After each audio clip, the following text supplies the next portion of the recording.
No ar, Faixa Livre, rádio jornalismo de verdade, a informação de primeira qualidade, a interpretação e os comentários das notícias, entrevistas, o contraditório.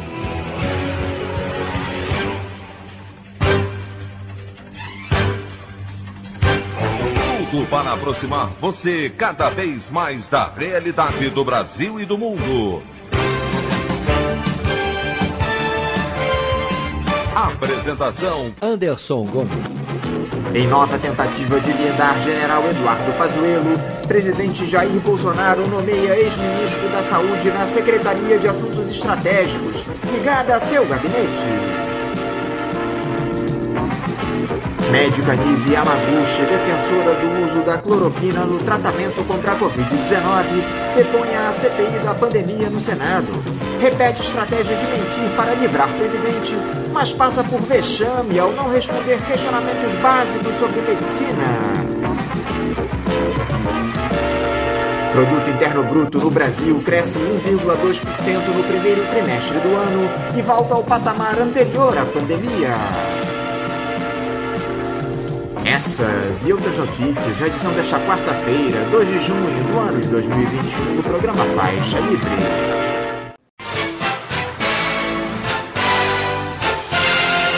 O comentário de Anderson Gomes.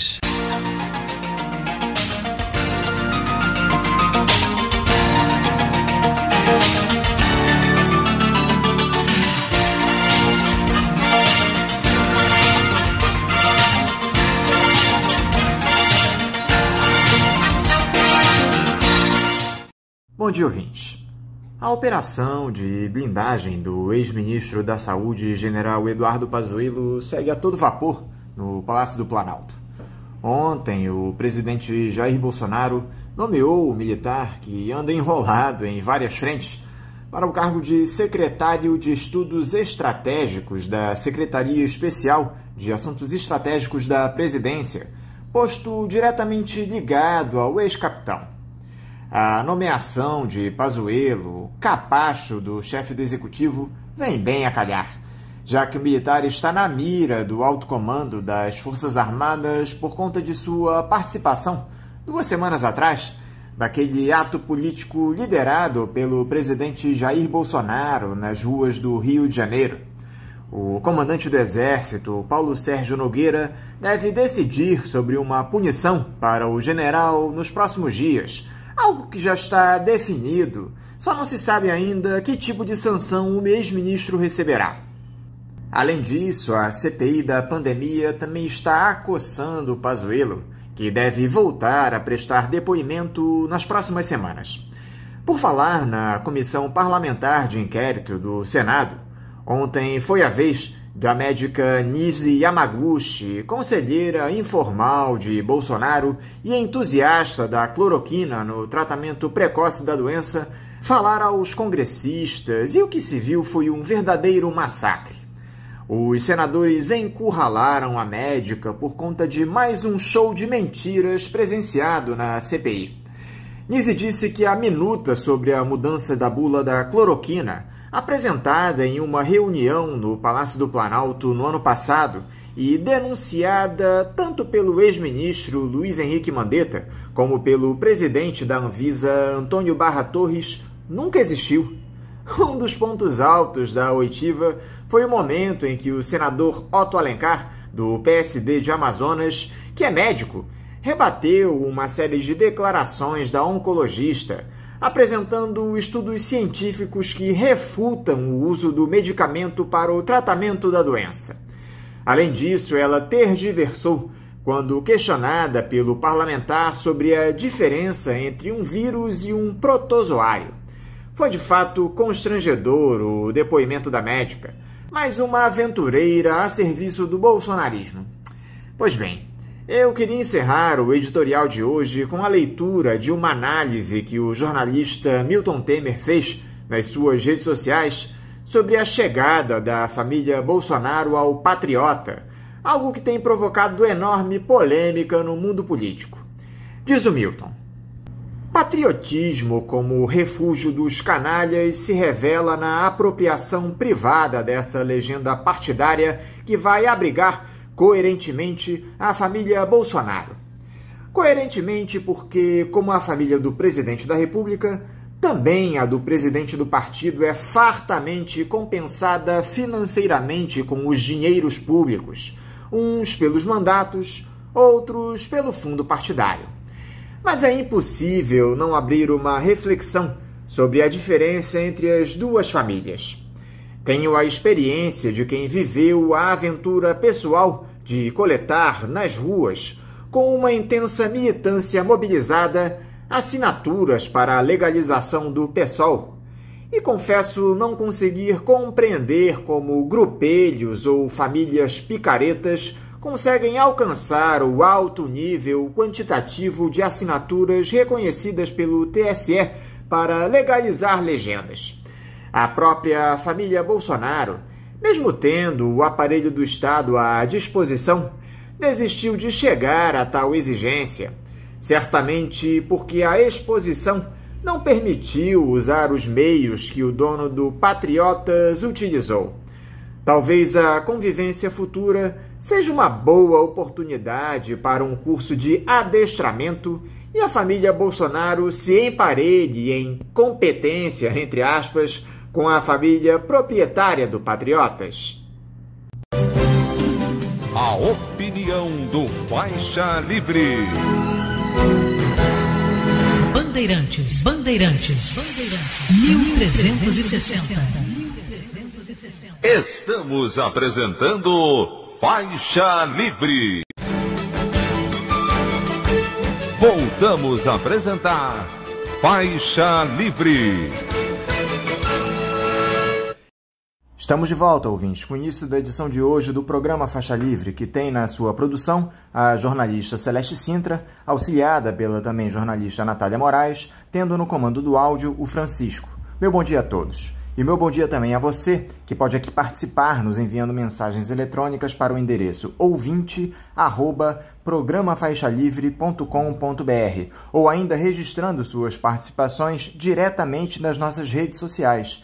No Facebook, nossa página é o Programa Faixa Livre. No Twitter e no Instagram, para deixar o seu recado, basta seguir os perfis @PGM Faixa Livre. Lembrando que as participações por telefone estão inviabilizadas, pois durante o período da pandemia do novo coronavírus, nosso programa está sendo gravado no dia anterior à sua veiculação. Pedimos desculpas aos nossos ouvintes que costumam interagir conosco desta forma, mas foi a maneira encontrada pela equipe do Faixa Livre para mantê-los informados sobre o que acontece no país e no mundo com essa nossa visão crítica e, ao mesmo tempo, preservando a saúde dos profissionais que levam o programa ao ar. O Faixa Livre pode ser acompanhado também pelo nosso aplicativo para celulares com sistema operacional Android. O nome do aplicativo é Programa Faixa Livre. Os ouvintes também têm acesso à transmissão pelo nosso site, o www.programafaixalivre.com.br, ou pela página da Associação de Engenheiros da Petrobras, a AEPET, uma das nossas entidades patrocinadoras, no www.aepet.org.br. Para quem perdeu alguma das edições ou quer ouvir novamente o Faixa Livre, os áudios das entrevistas e editoriais estão disponíveis no nosso podcast, nos aplicativos Spotify, Deezer e Castbox. E dando início às nossas entrevistas, eu cumprimento a jornalista Cristina Serra. Cristina Serra, bom dia. Oi, Anderson, bom dia. Mais uma vez estou aqui. Obrigada pelo convite. É um prazer estar aqui com você e com os seus ouvintes. Cristina, muito obrigado por você estar conosco aqui no Faixa Livre mais uma vez. Cristina, antes de nós entrarmos na nossa pauta principal, que é o Dia Mundial do Meio Ambiente, comemorado no próximo sábado, dia 5, eu gostaria de abordar a situação trágica que vivemos no país, porque a cada dia que passa, nós brasileiros tomamos um tapa na cara diferente desse governo. Nos aproximamos da marca assustadora de 500 mil de mortes pela Covid-19.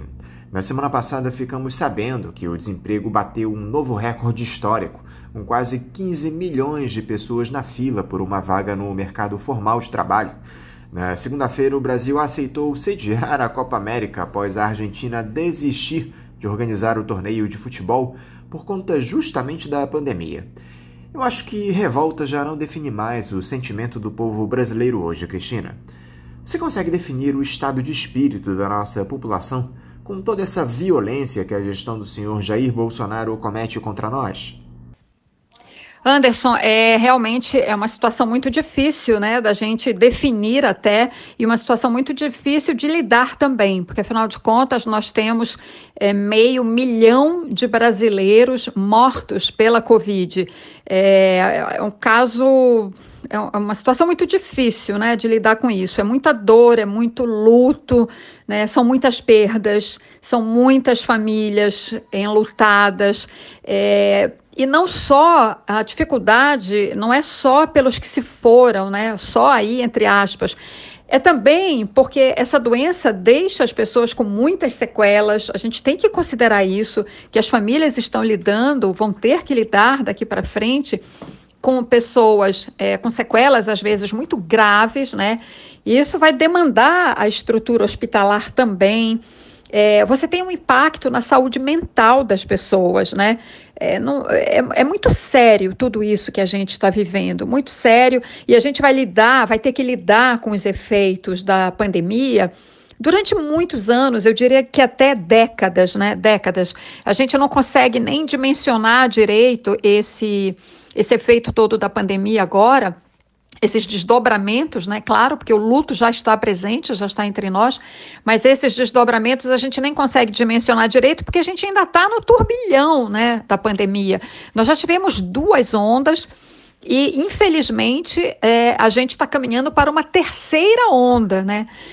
Vários especialistas, pessoas muito sérias, estudiosos, que estão acompanhando a evolução da pandemia desde o começo, no Brasil e no mundo, já estão nos alertando de que a terceira onda está a caminho, né? E que a gente pode ter aí uma situação, a gente teve, aliás, em abril, a gente teve uma situação de mortes diárias equivalente a 7 aviões caindo todos os dias. Para ser mais precisa, 7,5 aviões caindo todos os dias, durante um mês inteiro, todos os dias do mês de abril.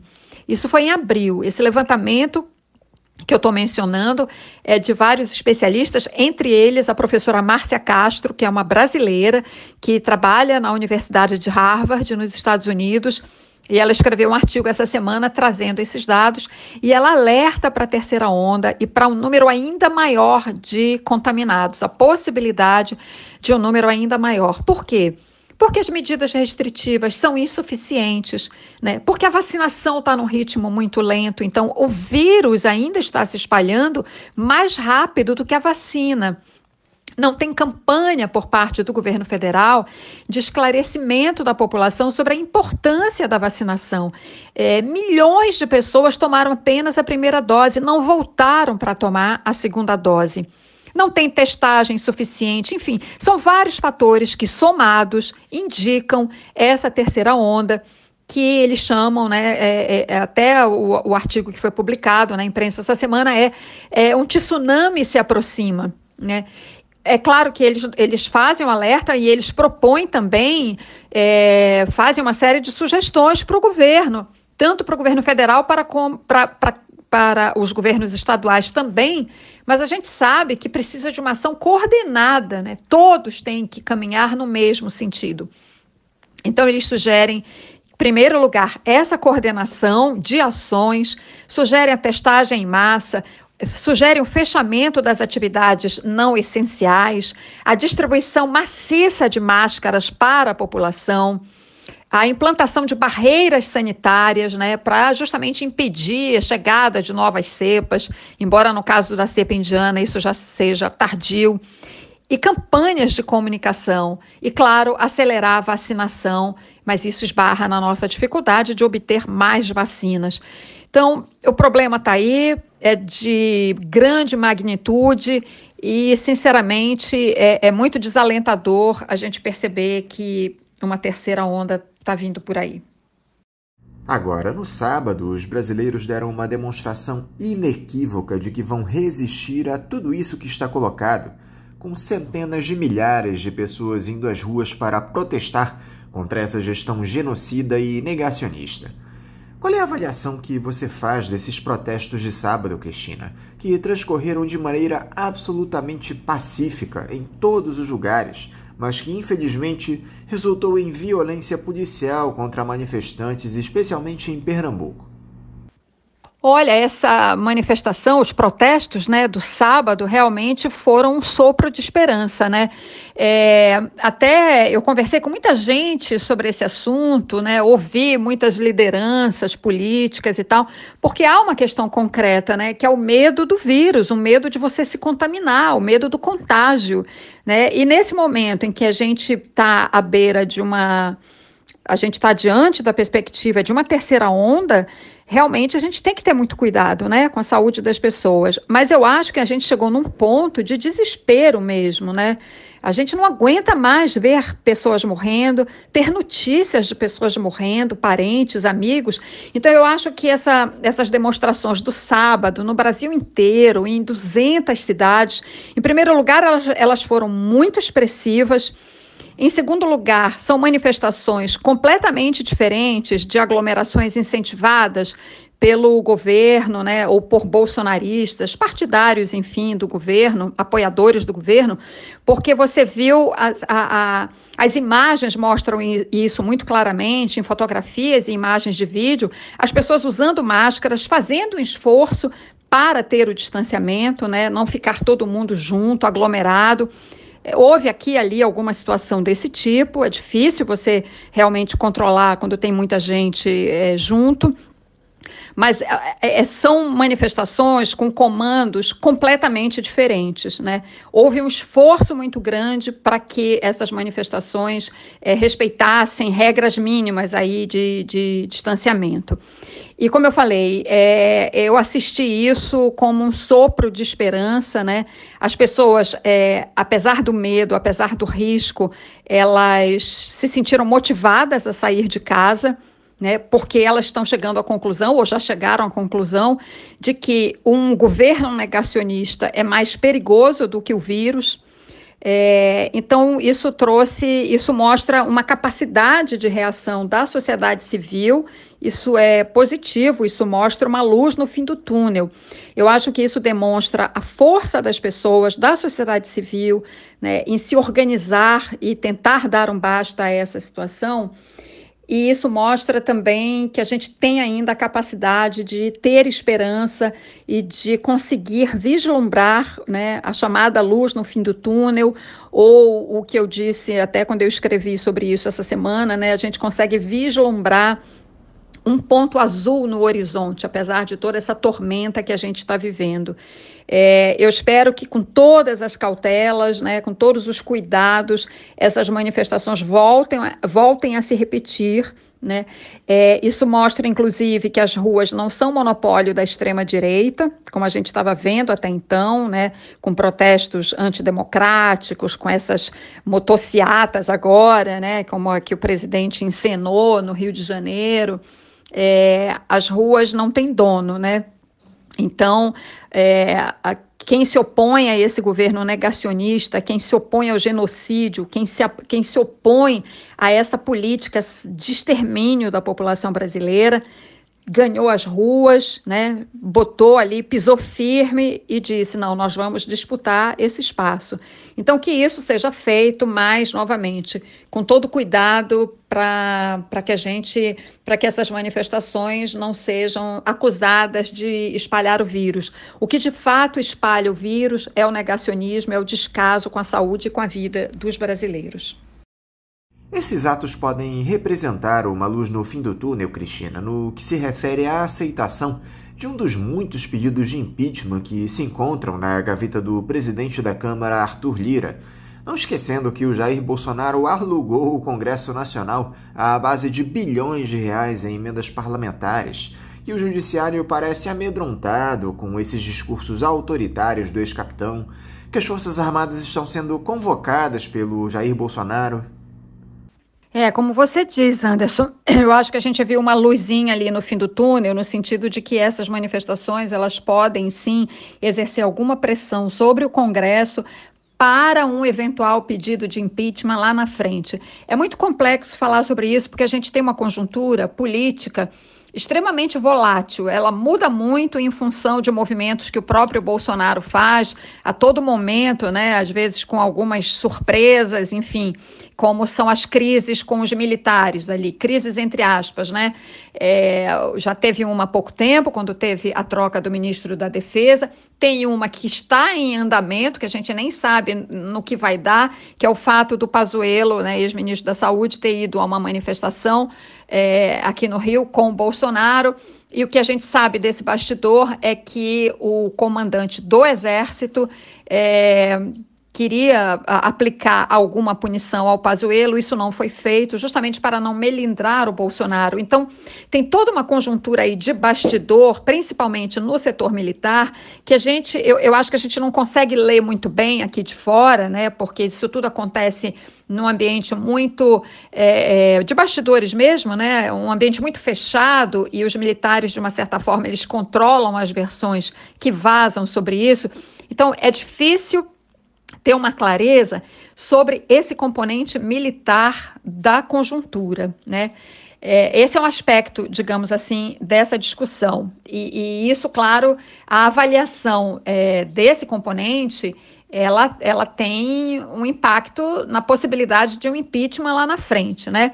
Então, enfim, esse é um aspecto. O outro aspecto, a gente sabe que impeachment só acontece com muita pressão popular. Nesse sentido, o começo dessas demonstrações de rua, né, como a gente viu no sábado, isso é muito auspicioso, né? Isso abre um horizonte maior, mas isso só vai ter efeito realmente com a continuidade e com o crescimento. Isso tem que ganhar envergadura, né? Isso tem que ganhar musculatura realmente, para que o Congresso ouça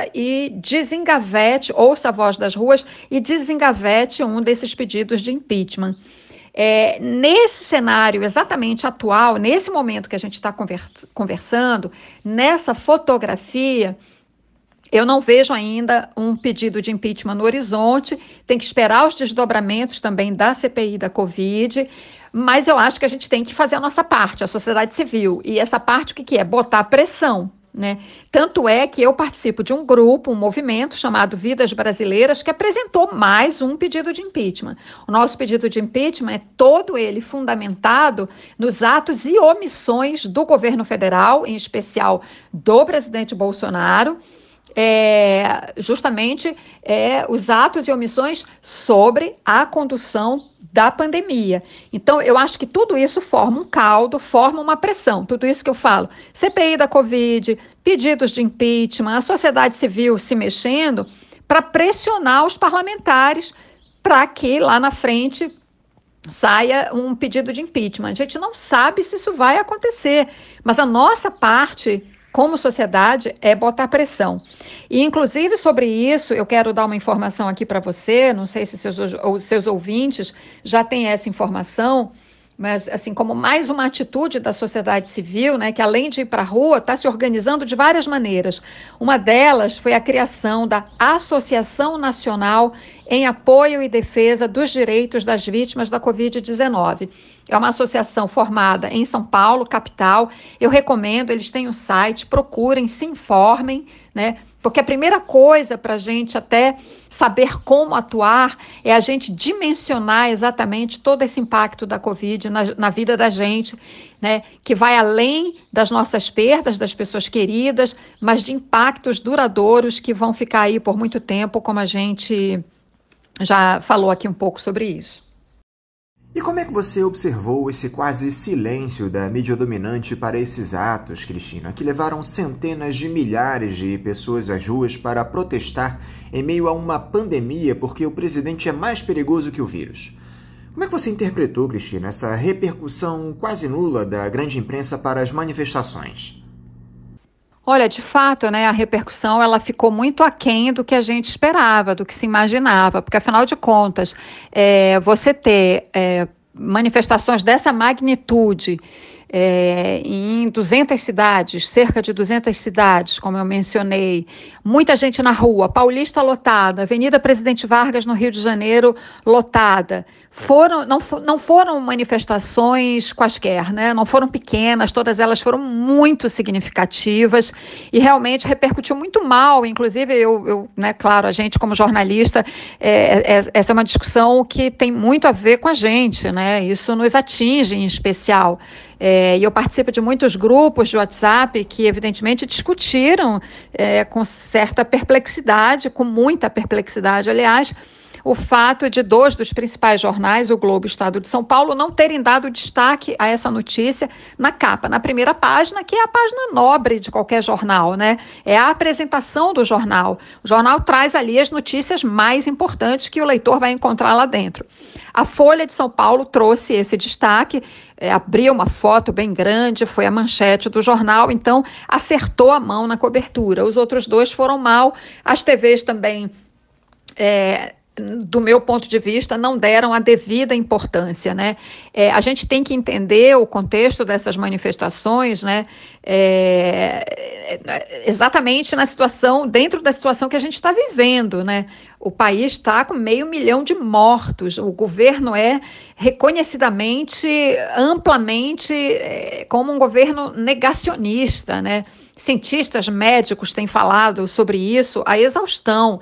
Então, uma reação dessa, a população ir para a rua, a parcela da população ir para a rua, enfrentando o medo do vírus, isso é uma notícia da maior importância. É uma notícia, assim, sob qualquer critério que você analise, inclusive o técnico, ela é uma notícia importante que merece destaque, né? Não pode ser dada na primeira página, como foi dada, por exemplo, no Globo, numa chamada com 3 linhas e no Estadão com 5 linhas. Isso é quase que assim, bom, eu estou noticiando, mas eu estou escondendo, eu não estou dando destaque, né? Noticiar bem um assunto, uma matéria, é dar o devido destaque, né? O jornalista tem que usar o seu discernimento para dar a devida dimensão àquele assunto. Do meu ponto de vista, isso não foi feito. Quero crer que a imprensa será capaz de fazer uma revisão, né, dos seus procedimentos e dar mais atenção a esse assunto da próxima vez. A gente sabe que a imprensa é um agente político. Quando eu falo agente político, eu estou falando no sentido amplo, eu não estou falando de um agente partidário. Né? Até tem veículos que têm identificação com esse ou aquele partido. Mas eu estou falando de uma maneira mais ampla. Ela é um agente muito importante na vida de uma sociedade. E ela tem que ter consciência, a imprensa tem que ter consciência disso. Né? A gente sabe que não existe imparcialidade, né? Mas a gente se esforça para que os veículos de imprensa, os jornalistas se esforçam, né, para que os veículos de imprensa sejam objetivos, para que eles tragam a multiplicidade de pontos de vista sobre um determinado assunto, né? A mídia tem que ser capaz de refletir a diversidade de pontos de vista de uma sociedade. Então, eu espero sinceramente que a imprensa brasileira seja capaz de refletir sobre esse erro do sábado e que da próxima vez isso não aconteça, até porque eu espero que as manifestações voltem para as ruas, né, como a gente já comentou aqui, com todo cuidado, mas que os protestos contra o Bolsonaro, pedindo o impeachment do Bolsonaro, pedindo mais vacina, pedindo auxílio emergencial, eu espero que esses protestos continuem e que a imprensa saiba fazer devidamente a cobertura desses assuntos. Com todo esse cenário que está colocado, Cristina, você acredita na possibilidade de nós não termos eleições no ano que vem, já que o Bolsonaro tem feito de tudo para deslegitimar o nosso sistema eletrônico de votação, criando um artifício para levantar a hipótese de fraude caso venha a ser derrotado nas urnas? Olha, essa pergunta que você faz é o X da questão, né? Eu acho que é o que está todo mundo se perguntando, né? Eu não tenho dúvida que vai ser a eleição mais violenta de todos os tempos no Brasil, da nossa república, pelo menos, com muita ameaça, com muita intimidação. Bom, eu não sei se de toda a república, porque a república velha, né, as eleições também eram barra pesada, mas seguramente na história do Brasil contemporâneo, desde que a gente voltou a ter eleições diretas, né, para presidente em 1989, e eu acompanho todas elas desde então como repórter, né, enfim, ou como comentarista, eu não tenho dúvida que vai ser a eleição mais violenta de todas, com muitos riscos envolvidos. Como você mencionou, o Bolsonaro já está em campanha contra a urna eletrônica, né? Ele já iniciou uma campanha por antecipação de descrédito da urna eletrônica. Esse é um aspecto. Outro aspecto muito importante, o Bolsonaro investe pesado na destruição da hierarquia das forças policiais, das forças de segurança como um todo, né? Mas ele faz isso, notadamente, Polícia Militar, Polícia Rodoviária Federal, né? Essa conversa dele do meu exército. Quando ele fala meu exército, ele não está falando só da Força Armada Exército Brasileiro. Ele está falando de uma amálgama aí de forças de segurança, onde ele tem penetração e onde ele tem investido, como eu disse, nessa tentativa de destruir a hierarquia nas forças policiais, né? Ele semeia a indisciplina, ele semeia a anarquia, porque ele se beneficia disso, né? E a gente já vê sinais, eu acho, muito evidentes disso.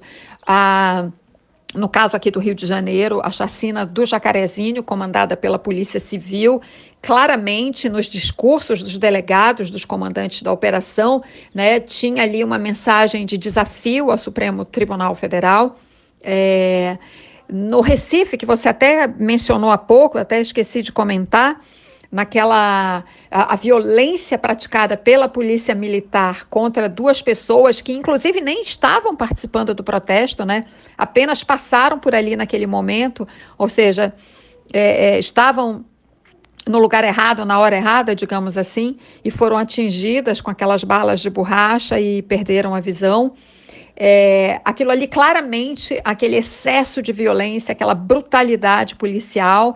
Ali eu vejo claramente um recado, né, que a Polícia Militar de Pernambuco não vai aceitar manifestações contra Bolsonaro. Aliás, eu até soube que ele já convocou para final de junho, para um domingo, no fim de junho, vai ter uma motociata, né, como se chama agora, essas passeatas de motocicleta que ele faz. Vai ter uma dessas, já está programada para Recife. Então, nós estamos vendo aí, eu só citei alguns exemplos, mas a gente está vendo aí sinais muito evidentes, muito claros, de que ele investe na anarquia para se beneficiar disso e que ele está investindo assim numa espécie de exército particular, uma força de apoio composta, né, por segmentos de todas essas forças de segurança que a gente tem no país, sem falar, é claro, né, no perigo maior dos milicianos, né, que o apoiam, né, forças envolvidas com o crime organizado e que o apoiam. Então, o cenário é de alta complexidade, muito perigoso, e que por isso mesmo vai exigir muita serenidade das lideranças políticas no Brasil. Falando agora sobre esse Dia Nacional do Meio Ambiente, Cristina, me parece que, como acontece em todos os outros setores do nosso país, não há muito o que comemorar. Temos comandando o Ministério uma figura suspeita de uma série de crimes que se aliou a grandes madeireiros para facilitar a vida desse pessoal com a exportação de toneladas e mais toneladas de toras de árvores derrubadas de maneira ilegal em um esquema denunciado pela própria Polícia Federal. Um sujeito que não só ignora, como também incentiva o desmatamento na Amazônia e no Pantanal, que trata os nossos biomas como se fossem, sei lá, algo que servisse como ornamento, uma verdadeira ameaça. Primeiro eu queria saber, Cristina, com tudo que está colocado, o que esse Dia Mundial do Meio Ambiente representa aqui para nós no Brasil? Anderson, o Dia do Meio Ambiente aqui no Brasil devia ser um dia de muita comemoração pela riqueza, pelo patrimônio natural imenso que o Brasil tem, né? É o país mais biodiverso do mundo. Biodiverso significa que é o país que tem a maior diversidade de animais, plantas, primatas, né? O Brasil é o maior país biodiverso do mundo, de primatas, biomas riquíssimos, a Amazônia, a Mata Atlântica, apesar de tão devastada, mas resiste aí firmemente. O Pantanal, o Pampa, a Caatinga, é um país espetacular. Eu sou apaixonada pelo Brasil, conheço muito, já viajei muito pelo Brasil. Então, deveria ser realmente um dia de muita comemoração. Infelizmente, não é. Né? Nós não temos o que comemorar no Brasil nesse momento. Não há o que comemorar, né? Como você falou, nós temos um ministro que eu inclusive, nem digo que é um ministro do meio ambiente, ele é um ministro do zero ambiente. Ele faz tudo contra o meio ambiente, né? Na verdade, ele é o criminoso ambiental. Bom, felizmente, né, os órgãos de investigação estão se mexendo e foram atrás, estão investigando as fortíssimas suspeitas de crimes praticados por ele, pelo próprio ministro, ou seja, o cabeça, né? É quem está lá em cima, a famosa, é uma expressão velha e desgastada, mas que cai como uma luva, é a raposa tomando conta do galinheiro.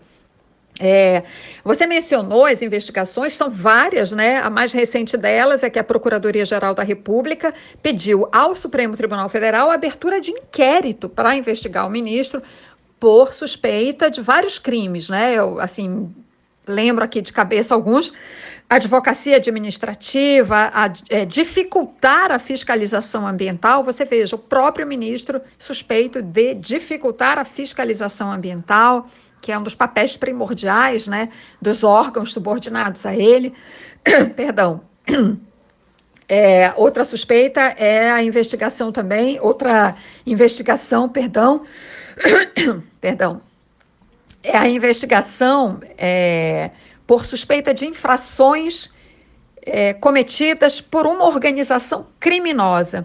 Enfim, isso tudo aí foi enviado pelo vice-procurador-geral da República, Humberto Jacques de Medeiros, para a ministra Carmen Lúcia, que já é relatora de uma outra representação sobre irregularidades na conduta do ministro do Zero Ambiente. Que foi fruto de uma representação do delegado da Polícia Federal, enfim, aquele caso que, enfim, os brasileiros acompanharam aí, daquela exportação de madeira ilegal, né? Exportação ilegal de madeira para os Estados Unidos, que resultou na maior apreensão de madeira da história aqui no Brasil. Além disso, ele já é alvo de uma outra investigação também no Supremo. O relator é o ministro Alexandre de Moraes, por suspeita de facilitação à exportação, justamente a exportação ilegal de madeira. Enfim, são vários casos, todos eles intercalados, todos eles se sobrepõem e todos eles indicam claramente uma atuação perniciosa, nociva, nefasta ao meio ambiente no Brasil. Então, por isso mesmo, a gente não tem motivos para comemorar, mas a gente tem sim muitos motivos para refletir, né, sobre essa situação no momento, essa situação de ataque ao meio ambiente no Brasil nesse momento. Ataque às unidades de conservação, as invasões, né, estimuladas, o próprio governo estimula invasões de garimpeiros, de desmatadores em terras indígenas, em unidades de conservação. Então, o cenário é dificílimo, pesadíssimo. Tem também a frente no Congresso, né, que fica a frente ruralista, a frente parlamentar ruralista, tentando fazer avançar a pauta que desmonta a proteção ambiental no Brasil. Então, a gente tem muito motivo, sim, para ficar de olho e impedir tantos retrocessos. E como é que fica agora a situação do Ricardo Salles, Cristina? Você acha que, finalmente, dessa vez, o Jair Bolsonaro demite ele do Ministério do Meio Ambiente? Olha, eu não acredito, assim, a curto prazo, curtíssimo prazo, eu ainda pago para ver se o Ricardo Salles vai cair. Sabe por quê? Porque ele está executando exatamente a pauta do Bolsonaro, né? Desde a campanha, o Bolsonaro disse que ia fazer isso, né, era muito clara a pauta do ataque ao meio ambiente, né, e do favorecimento à agenda ruralista. Isso o Ricardo Salles está executando muito bem. Agora, se chegar num ponto em que essas investigações avancem de tal maneira, né, que fique configurado ali, preto no branco, por A mais B, 2 mais 2 são 4, que ele cometeu crime, aí pode ser que se crie uma situação insustentável para ele. Mas isso acho que mais adiante. Nesse momento, eu não vejo isso, né? É como um pouco a situação, comparando a situação do Pazuello. O Pazuello havia ali, durante os 10 meses em que ele ficou no comando do genocídio, né, que eu costumo dizer isso, que ele foi o comandante, o ministro do genocídio, houve ali em alguns momentos uma pressão aqui e ali, mas ela só ganhou corpo realmente, né, depois que a situação depois que a gente chegou numa situação desastrosa, depois que o Lula entrou em cena, perdão, depois que o Lula entrou em cena, né, quando ele recuperou os direitos políticos no STF, podendo se candidatar novamente, e ele deu entrevista, né, falando sobre como deveria ser o combate à pandemia, enfim. Aí o governo se mexeu e viu que não dava mais para continuar com o Pazuello e substituiu. A situação do Ricardo Salles já vem aqui e ali, já existe algum tipo de conversa nesse sentido, de afastá-lo, mas ele continua firme e forte. E, a meu ver, isso se deve justamente ao fato de que ele cumpre a pauta do Bolsonaro e a pauta da bancada ruralista, que é um pilar fundamental do Bolsonaro, perdão, é um pilar fundamental do Bolsonaro no Congresso. Enquanto ele estiver atendendo a essa pauta, ele continua, né? Agora, de fato, se a conjuntura evoluir a tal ponto e a situação dele ficar, até do ponto de vista jurídico, insustentável, aí pode ser que ele caia. Neste exato momento, essa fotografia do momento, eu não vejo que ele caia, né? Mas um pouco mais para frente, a gente pode ver isso acontecer. Além desse envolvimento com madeireiros na exportação ilegal, Cristina, o Ricardo Salles é investigado por suspeita de enriquecimento ilícito, tanto no Supremo Tribunal Federal quanto pelo Ministério Público de São Paulo.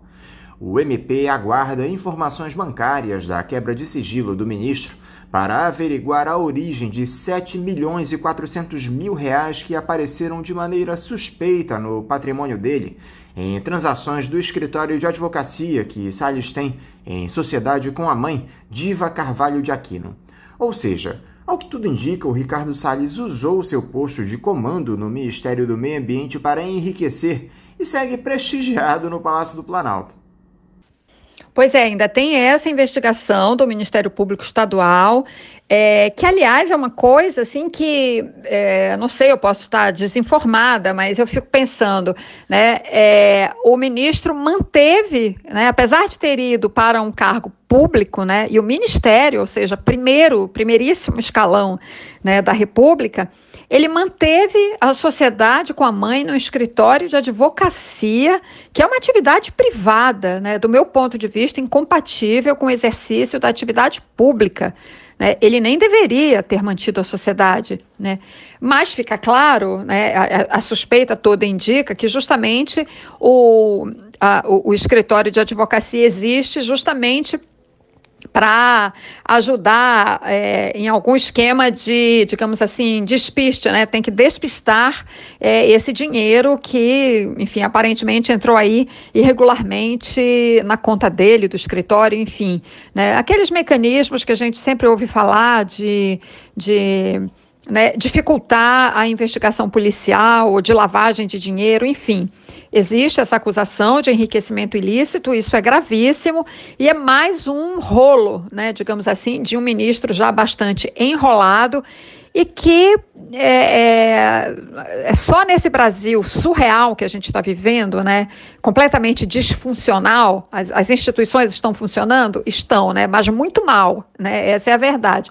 Então, só num país em que as instituições estão funcionando tão mal, né, de maneira tão disfuncional, é que esse ministro não foi demitido ainda, né? Já há motivos mais do que suficientes para um afastamento do ministro, até para que ele pudesse se dedicar de fato à sua defesa, né?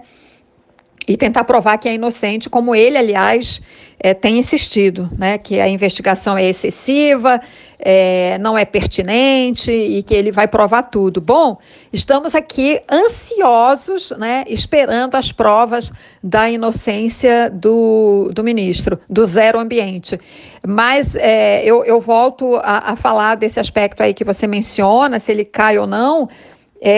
Mas é isso, né? Ele cumpre a pauta, ele cumpre a agenda, ele tem sido eficientíssimo no cumprimento dessa agenda do desmonte da proteção ambiental. Colocou, uma outra coisa importante de mencionar aqui, colocou oficiais das polícias militares no comando dos principais órgãos de fiscalização, pessoas que não têm nenhuma qualificação técnica para cuidar da questão ambiental no Brasil.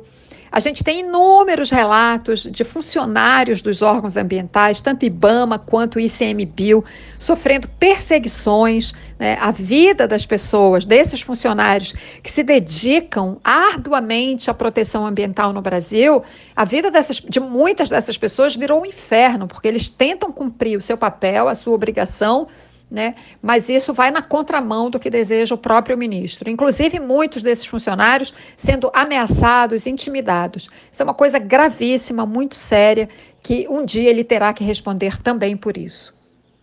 Esse projeto que modifica o licenciamento ambiental no nosso país, Cristina, é outra coisa que causa arrepios em todos nós que temos o mínimo de responsabilidade com os biomas brasileiros. Desenterraram o projeto de 2004, que permite àqueles que têm interesse em desenvolver determinadas atividades, até mesmo se autolicenciar, contando com a fiscalização quase inexistente que temos no país, especialmente nessa gestão do Jair Bolsonaro. O projeto se encontra no Senado para análise dos parlamentares e já foi aprovado pela Câmara. O que você pode nos dizer, Cristina, sobre mais esse crime que é o novo licenciamento ambiental, caso ele venha a ser aprovado? Esse é um assunto seríssimo, seríssimo, que me preocupa bastante, porque eu estudei, inclusive, esse assunto para escrever o livro Tragédia Ambiental. Perdão, eu estudei esse assunto para escrever o livro Tragédia em Mariana, a história do maior desastre ambiental no Brasil, e foi um livro que eu publiquei em 2018, né, sobre o colapso da barragem de Fundão, da mineradora Samarco, lá em Mariana, município de Mariana, Minas Gerais. Depois teve o desastre de Brumadinho, e eu também me debrucei sobre a questão do licenciamento lá da barragem da Vale em Brumadinho, e a gente vê que as atuais regras de licenciamento, se elas tivessem sido levadas à risca, cumpridas à risca pelas empresas, talvez a gente não tivesse esses dois desastres aqui no Brasil, né? Porque o desrespeito ao licenciamento ambiental é um dos componentes desses dois desastres.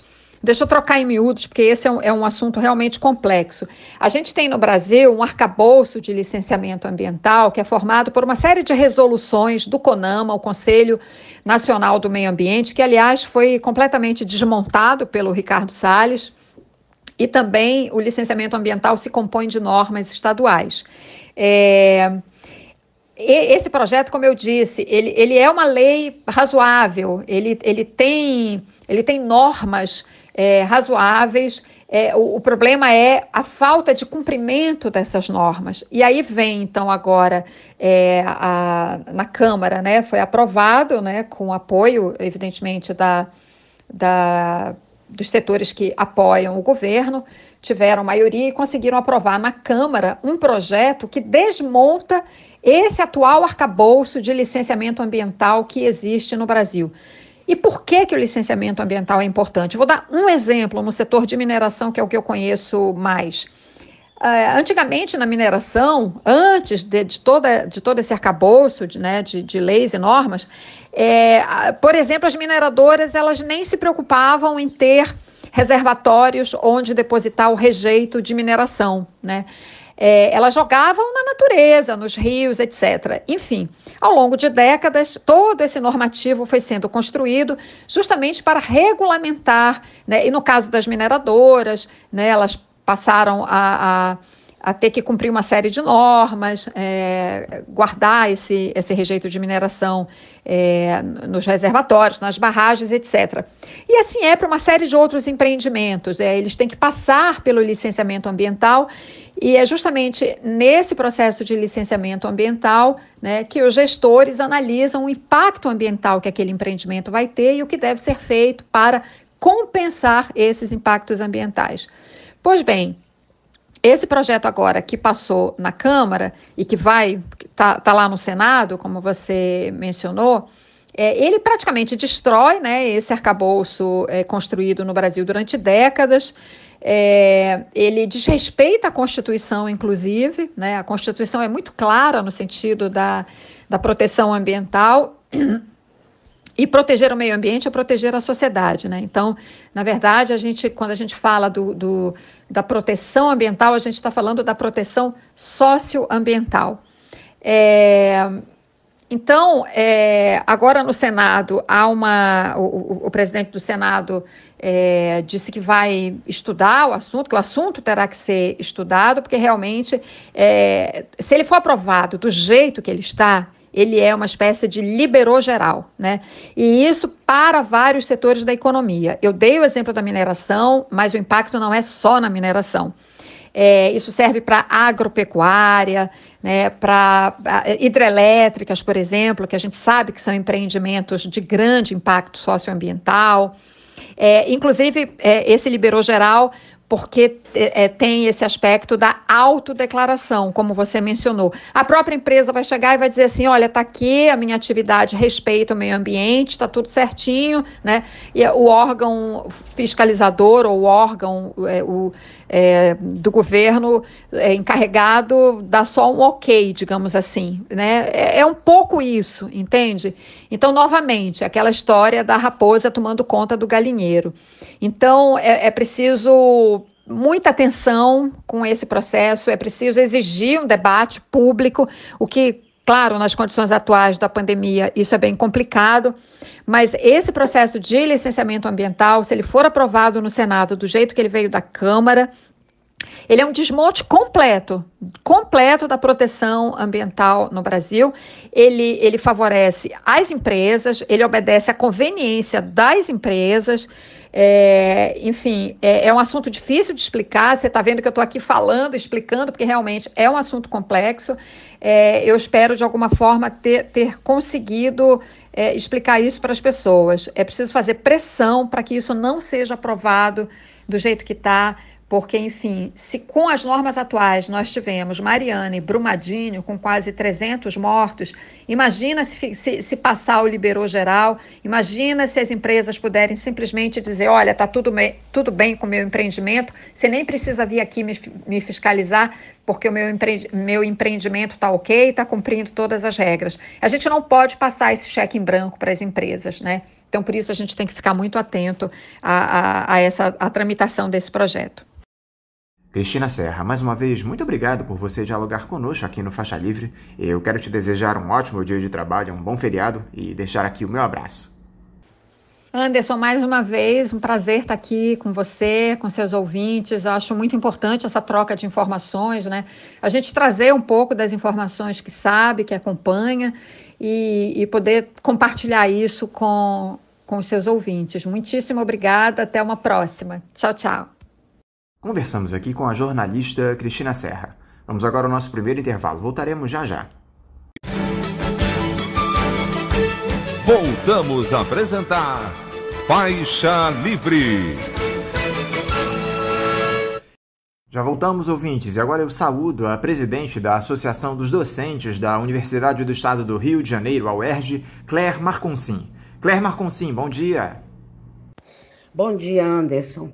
É um prazer estar aqui com vocês. Em nome das do UERJ, a Seção Sindical do ANDES e nosso Sindicato Nacional, quero agradecer o convite para esse diálogo sobre uma questão tão importante que é a defesa da nossa Universidade do Estado do Rio de Janeiro.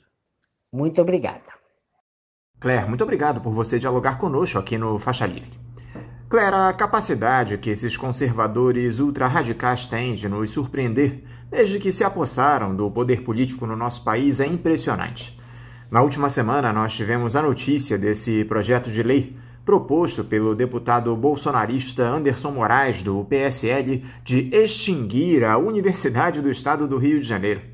Essa figura, que no ano passado teve contas vinculadas ao seu gabinete removidas pelo Facebook por criar perfis falsos, alegou em seu PL que a UERJ tem um, abre aspas, nítido aparelhamento ideológico com viés socialista, fecha aspas.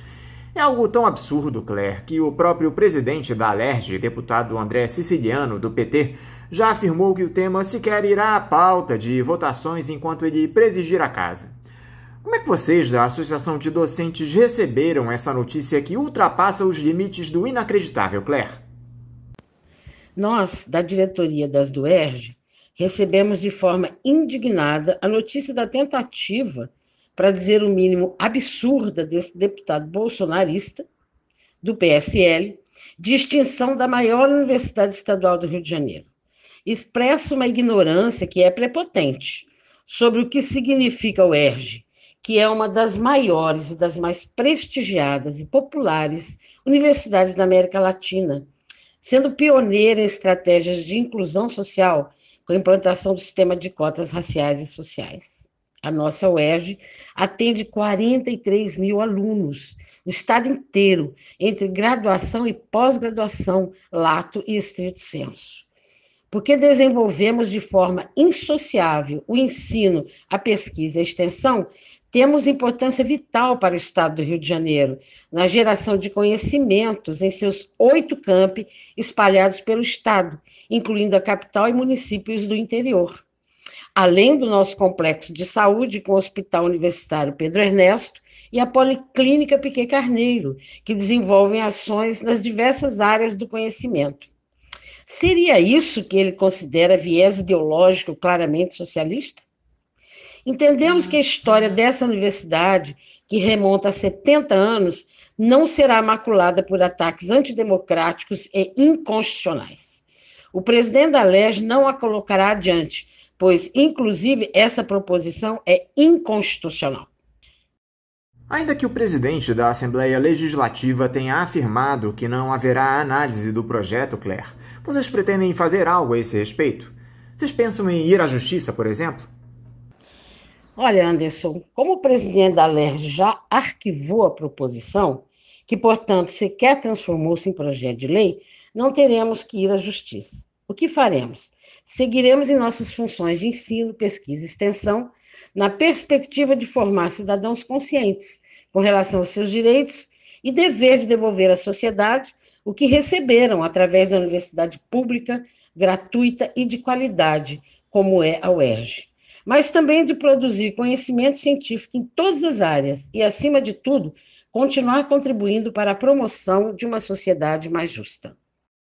Agora, esse tal de Anderson Moraes parece que já tem um histórico de perseguição ao UERJ, não é isso, Claire?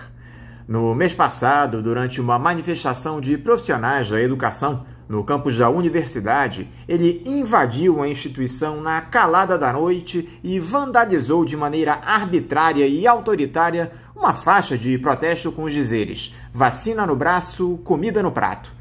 O que é que esse cidadão tem contra a UERJ, Claire? Contra o ensino público de qualidade, esta que é uma das melhores instituições de ensino do país.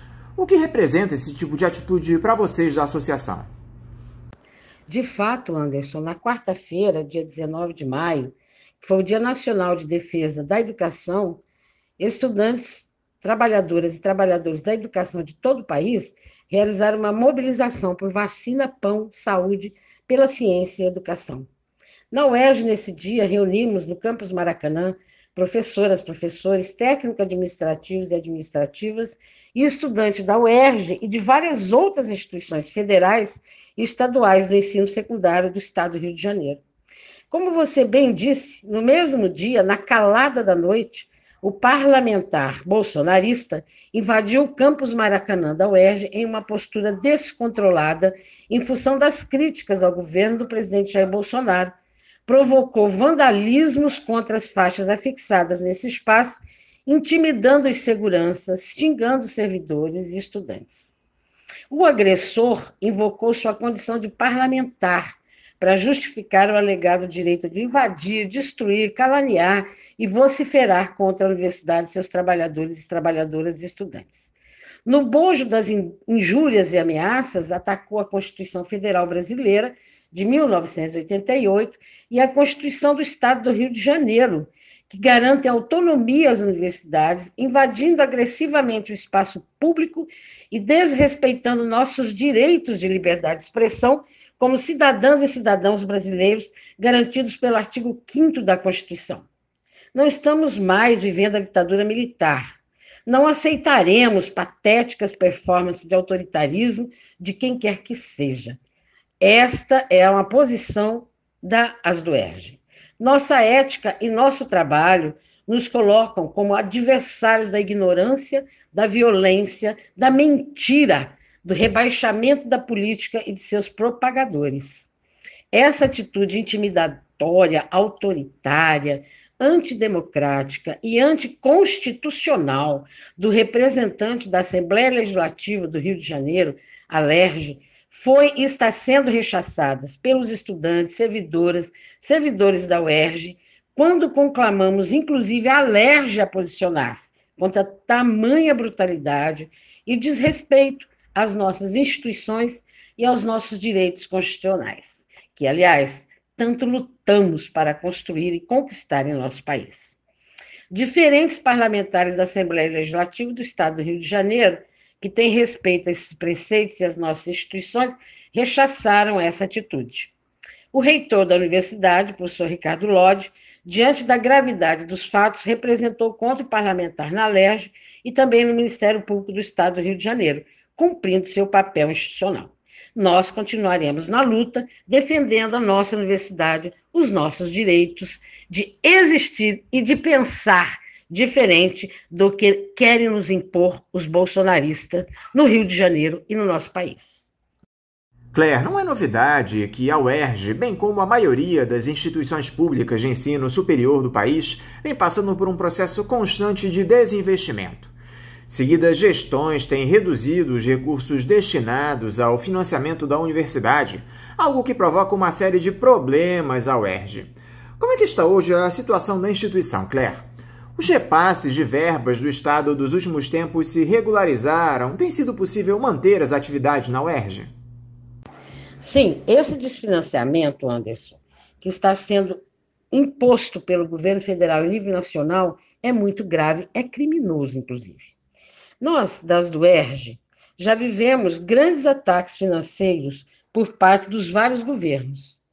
Inclusive, tivemos, em 2017, momentos em que ficamos totalmente sem repasse e sem salários, né? Como é do conhecimento de todas e todos aqui no nosso estado. Ainda hoje temos restrições em nosso orçamento, tá? Essas restrições acontecem em vários momentos. O primeiro é o limite imposto pelo governo no próprio momento de digitação da nossa proposta orçamentária no sistema. A nossa proposta orçamentária ela é aprovada nos conselhos superiores, tá? E que são o SESEP e o Consum, mas nunca conseguimos ou foi possível apresentar oficialmente no sistema o que precisamos, o que foi aprovado nesses espaços. Posteriormente, após a aprovação na LERJ, né, os contingenciamentos e cortes ocorrem sem qualquer debate com a administração da universidade, inclusive. Mesmo com a aprovação em 2017 da emenda da Constituição do Estado do Rio de Janeiro, a emenda número 71, que garante o repasse integral do orçamento aprovado na LERJ, né, isto tem ocorrido, o que torna extremamente difícil mantermos as atividades.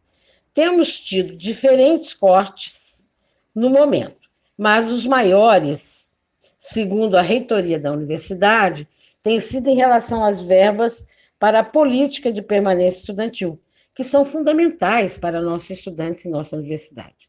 Nós não podemos aceitar isso. É muito grave. Há no radar essa possibilidade de paralisação de algumas atividades, como a própria UFRJ, a UF, universidades federais têm cogitado nos últimos meses? Como vem ocorrendo na UFRJ e na UF, a nossa luta pelos investimentos é uma constante. Como eu disse, em 2017 tivemos inclusive ausência de repasses, né, e de salário. Temos alguma preocupação em relação a isso na atualidade? Com certeza, temos sim. Pois, como eu disse, mesmo com a aprovação da emenda constitucional número 71 em 2017, que garante o repasse integral do orçamento aprovado em duodécimos, os cortes têm ocorrido. Se ela hoje, segundo a reitoria, atinge de maneira mais grave a política de permanência estudantil, coloca em risco as nossas atividades, claro. Mas lutar pelo investimento na UERJ também é uma luta em defesa da universidade, que nós, das do UERJ, sempre realizamos e que nunca abriremos mão. E como anda a situação das aulas nesse período de Covid-19, Claire? Vocês da UERJ aderiram ao ensino remoto durante a pandemia? As aulas presenciais já foram retomadas? Anderson, nós estamos desenvolvendo ensino remoto desde o ano passado. Na verdade, agora estamos já finalizando o período 2020.2. Nós das do UERJ debatemos muito essa nova modalidade de forma crítica, inclusive, né? Nós não fizemos concurso para o ensino remoto, né? E também muito com a preocupação da exclusão de nossos estudantes, uma vez que uma parte grande deles são das cotas raciais e sociais, né? E também a preocupação com o financiamento público das atividades, dos equipamentos para estudantes, para técnicos administrativos e docentes. Nós elaboramos uma proposta de garantias e direitos durante o ensino remoto e, em conjunto com o Sindicato dos Técnicos Administrativos, do Sintuperj, enviamos à reitoria para que se transformasse em resolução do Conselho Universitário. O Conselho Universitário, de fato, aprovou uma resolução que estabelece direitos e garantias de servidores e estudantes da UERJ em razão da adoção do trabalho e do ensino remoto emergencial. Nesta resolução foi criada uma comissão de monitoramento e avaliação do ensino remoto emergencial. Nós observamos, então, pela avaliação que temos acompanhado, nós das do UERJ temos acompanhado, que além de estar ocorrendo uma evasão maior dos estudantes do que a de 2017, que quando não recebemos repasses e salários, hoje são em torno de 30% de estudantes que estão fora do ensino remoto emergencial. Nós estamos muito preocupados com isso. Nós, professores, através de uma pesquisa que as do UERJ desenvolveu em fins de 2020, nós observamos que estamos trabalhando muito mais em relação à carga horária contratual. Para 71,6% dos professores, por exemplo, e professoras, a carga horária aumentou em relação ao ensino presencial, sendo que para 58% destes, o aumento chegou a 12 horas a mais. Ou seja, estamos nos dedicando muito, né, nesse momento, como temos nos dedicado sempre ao nosso trabalho na universidade, né? E essas questões estão em debate pelos docentes. Nós não podemos deixar de considerar a gravidade da situação que estamos vivendo. Nós ainda não voltamos às atividades presenciais, mas nós das do UERJ aprovamos em Assembleia Docente Virtual uma comissão que está estudando e elaborando um documento a ser encaminhado à reitoria sobre as condições de segurança sanitária para o retorno presencial seguro, que inclui vacinação, mas também condições físicas adequadas. Isso, claro, vai exigir investimento, para o qual já estamos traçando estratégias de luta. Nós, da UERJ, nós temos vocação para o ensino presencial. Nós queremos retornar, mas queremos retornar com segurança para toda a comunidade universitária. Claire, é possível a retomada dos trabalhos presenciais na UERJ de maneira segura, sem que todos estejam vacinados? Aqueles tais protocolos de segurança estabelecidos pelos governos são capazes de conter a pandemia nas salas de aula?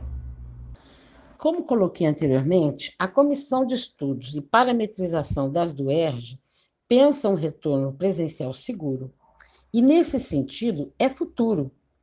Ou seja, no momento, não temos como retornar de forma presencial. sendo fundamental que tenhamos como base a vacinação de toda a comunidade acadêmica, para que sobre essa base possamos pensar e colocar em andamento os protocolos que garantam as demais condições de segurança no sentido de conter a pandemia. Se os estudantes não forem vacinados, suas famílias ficarão vulnerabilizadas e, portanto, a sociedade como um todo. Para superarmos a pandemia é fundamental vacinação em massa já. Como representante da Associação de Docentes, Claire, como é que você observou esses atos que nós tivemos em diversas capitais do nosso país contra o governo de Jair Bolsonaro? Qual é a importância dessas manifestações na sua avaliação? Eu vejo esses atos, Anderson, como fundamentais.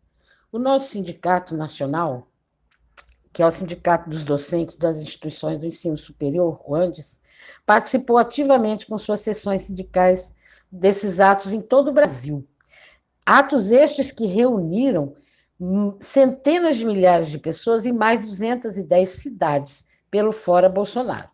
Nós, das DUERJ, como uma seção sindical do ANDES, estivemos presentes no Rio de Janeiro, juntamente com um grupo de professores da UERJ. As manifestações, sem dúvida, contribuíram para os avanços da luta em nosso país, por democracia e direitos sociais, mas fundamentalmente em defesa da vida. Da pauta encabeçada pelo Fora Bolsonaro, constaram outras importantes reivindicações urgentes, sabe? Como a vacinação em massa, auxílio emergencial digno, defesa da ciência e contra-reforma administrativa, que vai destruir os serviços públicos, em especial a saúde e a educação.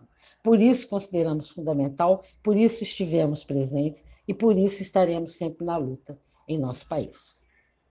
Antes de encerrar, Claire, eu faço questão de parabenizar a ASDUERJ pelos seus 42 anos de existência, comemorados há menos de um mês, no último dia 7, e te perguntar o que representa a Associação para a Universidade. O que você pode destacar nessas mais de 4 décadas de existência da ASDUERJ? Obrigada, Anderson, pela lembrança dos nossos 42 anos de existência. Obrigada pelos parabéns. A ASDUERJ, nesses 42 anos de existência, tem lutado pelos direitos de trabalhadores e trabalhadoras da universidade, os docentes e técnicos administrativos, mas também de nossos estudantes. A nossa seção sindical do ANDES, o Sindicato Nacional, a ASDUERJ, esteve e está presente em vários momentos da luta da sociedade brasileira, desde as lutas contra a ditadura, desde a luta para uma Constituição que respeitasse os direitos, que pensasse o Brasil enquanto uma sociedade democrática, que é a Constituição Brasileira de 1988, que inclusive trouxe direitos sociais e direitos, como a gente já se referiu, né, de expressão a todas e todos, né, mas também a Constituição do Estado do Rio de Janeiro, de 1989. Temos estado presente na luta contra os ataques à educação, contra os ataques à ciência, em defesa do nosso orçamento, em defesa da universidade pública, mas também nós temos estado presente nas lutas contra os ataques à população moradora de favelas, como ocorreu com a chacina do Jacarezinho em maio. Enfim, a nossa luta nesses 42 anos é por uma universidade pública, mas que seja gratuita, de qualidade, socialmente referenciada, no sentido da conquista de uma sociedade justa. Este é o que a ASDUERJ vem desenvolvendo nesses 42 anos de vida e que, temos certeza, continuará nos próximos vindouros muitos anos de sua existência. Muito obrigada. Claire Marconcini, muito obrigado mais uma vez por você dialogar conosco aqui no Faixa Livre. Eu quero te desejar um ótimo dia de trabalho e deixar aqui o meu abraço. Anderson, em nome das ASDUERJ, eu agradeço esse espaço de diálogo do programa Faixa Livre da Bandeirantes. É fundamental que os veículos de comunicação mostrem as várias ações e os diferentes pensamentos existentes na sociedade. E também que abram espaço para expressarmos quem somos, o que fazemos em nosso cotidiano como trabalhadoras e trabalhadores da educação de uma universidade pública. E o que defendemos para a nossa universidade e para a sociedade como um todo. É muito importante que estejamos juntos nesse momento, em defesa da democracia, em defesa da vacinação, para que a gente possa superar esta pandemia que tanto tem feito sofrer o nosso povo, em especial com mais de 460 mil mortes neste momento. Agradeço esta abertura do programa Faixa Livre da Bandeirantes. Obrigada. Conversamos aqui com a presidente da Associação de Docentes da Universidade do Estado do Rio de Janeiro, a ASDOERJ, Claire Marconcin. Na edição de hoje, os nossos entrevistados foram econômicos nas palavras, então, por conta disso, eu vou repetir agora a importante entrevista que a presidente do Partido dos Trabalhadores e deputada federal Gleisi Hoffmann nos concedeu no programa de ontem. Fiquem agora, então, com a entrevista da deputada Gleisi Hoffmann. Gleisi Hoffmann, bom dia. Olá, Anderson. Olá a todos do programa Faixa Livre da Band Rio. Deputada, muito obrigado por a senhora mais uma vez se dispor a dialogar conosco aqui no Faixa Livre. Deputada, eu queria começar a nossa conversa hoje falando um pouco sobre esses descaminhos que o Brasil tem atravessado sob a gestão genocida e entreguista do Jair Bolsonaro. Uma estratégia de saúde pública trágica e negacionista, com quase 500 mil de mortos pela pandemia de Covid-19, uma política econômica irresponsável, praticamente 15 milhões de brasileiros desempregados, recorde histórico. O Brasil está entregue a um ultraliberalismo assassino que mata de fome e de doença e autoritário, com essas seguidas ameaças do presidente da República tentando se apossar das Forças Armadas. Como é que vocês do Partido dos Trabalhadores têm observado essa gestão do Jair Bolsonaro, deputada? Essa gestão do Jair Bolsonaro é uma tragédia para o Brasil. Ele não dá conta de ser presidente, não está preparado para isso e, muito pelo contrário, atenta contra o Brasil e contra o seu povo. A gestão dessa pandemia do Covid mostra exatamente isso. Negou desde o início, não protegeu o povo do desemprego, não protegeu o povo contra o vírus, não consegue proteger a renda da população e a catástrofe que nós temos é essa: milhares de mortos pelo Covid-19 e milhões de pessoas desempregadas, sem renda. A fome voltou ao Brasil e o Brasil passa a ser um páreo internacional. Sequer solidariedade a gente recebe dos outros países. Então, enquanto Bolsonaro estiver sentado na cadeira da presidência da República, nós não teremos saída. Dentro desse cenário, deputada, qual é a análise que a senhora faz para os trabalhos dessa CPI da pandemia? Os senadores estão indo no caminho certo? Dá para se pensar na cassação do mandato do presidente por conta da sua atuação na pandemia, seja por crime comum, seja por crime de responsabilidade? PGR e Congresso assumiriam essa bronca? Avalio que a CPI do Covid tem feito um bom trabalho. Aliás, os depoimentos lá são esclarecedores, tanto de parte dos gestores do governo, de apoiadores do Bolsonaro, que vão lá e mentem para a CPI, tentando esconder o que disseram, mas muitas vezes se entregam, mostrando que o governo não quis agir para proteger a vida do povo, tinha condições de fazer isso, como o último depoimento do Dimas Covas, que foi muito contundente, mostrando inclusive por documentos que o governo se negou a comprar vacina quando tinha oportunidade. Ou seja, Bolsonaro, o governo, sabia que teríamos que ter vacina, porque é a única forma de você fazer a imunização da população, e não quiseram fazer, ou seja, não providenciaram, e tinham recursos, tinham dinheiro para isso. Então, infelizmente, mostra que Bolsonaro deu causa às mortes por Covid-19. Eu espero que o Congresso Nacional comece a ser sensibilizado para abrir o processo de impeachment contra Bolsonaro. Acho que a CPI da Covid-19 está ajudando e pode ajudar ainda mais. Além disso, já começamos a ter manifestações mais fortes por parte da população, como foram as manifestações de rua desse dia 29, que mostram a insatisfação das pessoas, do povo brasileiro em relação à gestão de Bolsonaro. É um processo político que vai exigir de nós muita pressão sobre os deputados da base de Bolsonaro e sobre o Arthur Lira, que é o presidente da Câmara. E essas últimas medidas que estão sendo tomadas pelos seus colegas parlamentares, deputada? Aprovação a toque de caixa no novo licenciamento ambiental, MP que autoriza a privatização da Eletrobras, reforma administrativa tramitando a todo vapor.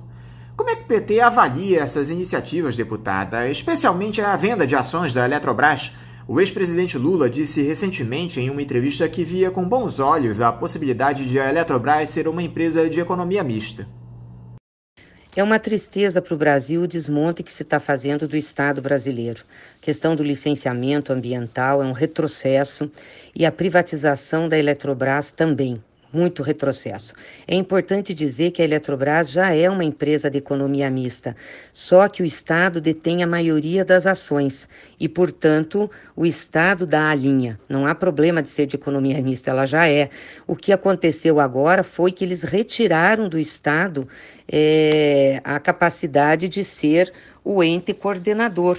Então, o Estado hoje vai ter menos de 10% de decisão dentro do pool que se vai formar com empresas privadas. Isso é uma catástrofe.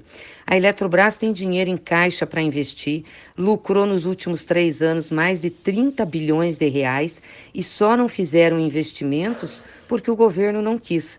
Agora nós estamos aí à frente com uma possibilidade grande de apagão no setor elétrico brasileiro, em razão das secas, que tem muito a ver com o desmatamento na Amazônia, com o fogo que está sendo tocado aí em várias regiões do Brasil, estimulado por Bolsonaro e por falta de investimentos no setor elétrico.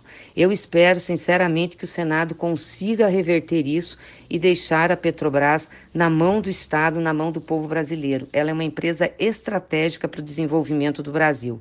Aliás, só para você ter uma ideia, Anderson, nos Estados Unidos, quem cuida do setor elétrico, das usinas de geração de energia, é o Exército americano. A impressão do voto para possibilitar uma auditoria do resultado das eleições, algo que tem sido discutido no Congresso, deputada, é algo que agrada a vocês do PT?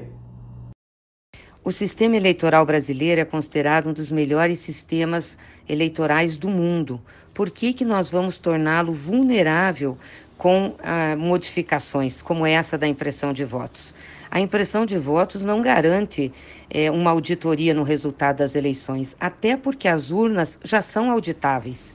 Veja, uma conta de votos manuais ela é muito mais vulnerável do que uma totalização dos votos via eletrônica. Então, é abrir um flanco para questionamentos, né? Além disso, o voto fica vulnerável, né? Quebra-se o sigilo do voto com a votação impressa.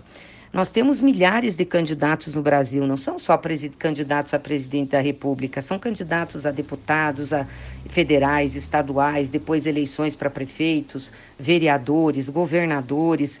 Imagina a solicitação de recontagem de qualquer um que achar que tenha que fazer recontagem, até por não ter motivos, mas solicita. Causaria um tumulto. Para nós, essa é mais uma ação negacionista da turma do Bolsonaro, do próprio Bolsonaro, que quer criar um clima, né, para questionar o processo eleitoral. O PT é contra o voto impresso. Deputada, há um discurso que tem crescido, especialmente na mídia dominante, de que o Partido dos Trabalhadores teria abandonado a pauta do impeachment do Jair Bolsonaro por conta da ascensão do ex-presidente Lula nas pesquisas de opinião visando a sucessão presidencial no ano que vem. No último sábado, nós tivemos atos enormes por todo o país pelo Fora Bolsonaro Já, e eu confesso que vi poucas lideranças petistas falando a respeito do tema. Eu também dei uma olhada no site oficial do PT na semana passada e havia uma menção muito pequena e um destaque de fim de página sobre essas mobilizações que marcaram a volta dos brasileiros às ruas para se manifestarem contra o governo.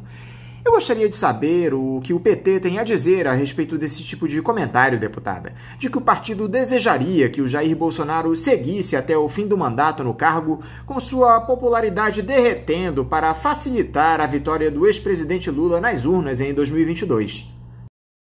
Isso não tem base na realidade. O PT sempre foi a favor do impeachment.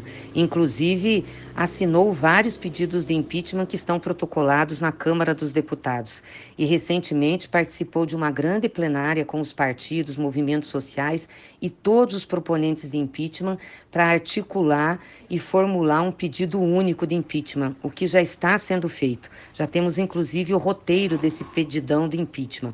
Somos a favor do impeachment, achamos que enquanto o Bolsonaro estiver sentado na cadeira presidencial, não há saída para o Brasil. Ele é a encarnação da crise.